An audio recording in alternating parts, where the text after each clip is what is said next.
प्रधानमंत्री धनधान्य कृषी योजना महाराष्ट्रातील शेतकऱ्यांसाठी नवीन आशेचा किरण ठरली आहे। शाश्वत शेतीतील चालना देणाऱ्या ह्या योजनेत महाराष्ट्रातील छत्रपती संभाजीनगर, बीड, नांदेड, यवतमाळ, चंद्रपूर, धुळे, गडचिरोली, पालघर आणि रायगड या 9 जिल्ह्यांचा समावेश झाला आहे।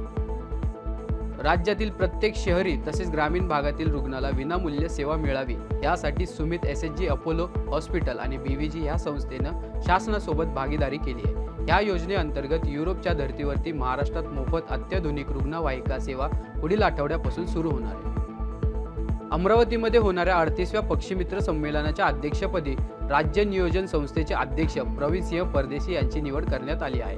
अमरावती येथील वन्यजीव संवर्धन संस्थेकडे यंदा या संमेलनाचे यजमानपद आहे।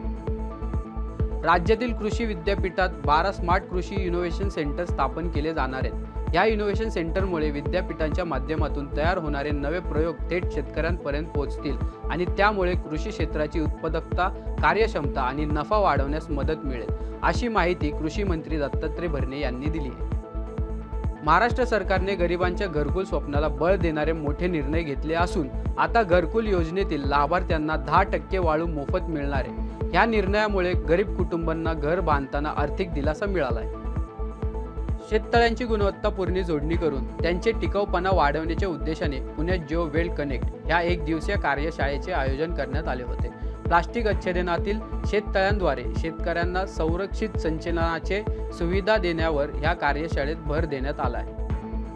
सप्टेंबर 2025 मध्ये सिस्टमॅटिक प्लॅनद्वारे होणारी गुंतवणूक 4% वाढून 29,361 कोटी झाली आहे। एका महिन्यात म्युच्युअल फंडमध्ये SIP द्वारे होणारी गुंतवणूक 29,000 कोटींपेक्षा जास्त होण्याची ही पहिलीच वेळ आहे। दिल्ली कसोटीत भारताने वेस्ट इंडिज विरोधात दमदार सुरुवात केली आहे। यशस्वी जयस्वालने आपले 7वे शतक पूर्ण करत 175 धावा केल्यात। भारताने सध्या 350 रन्सचा आकडा पार केला आहे।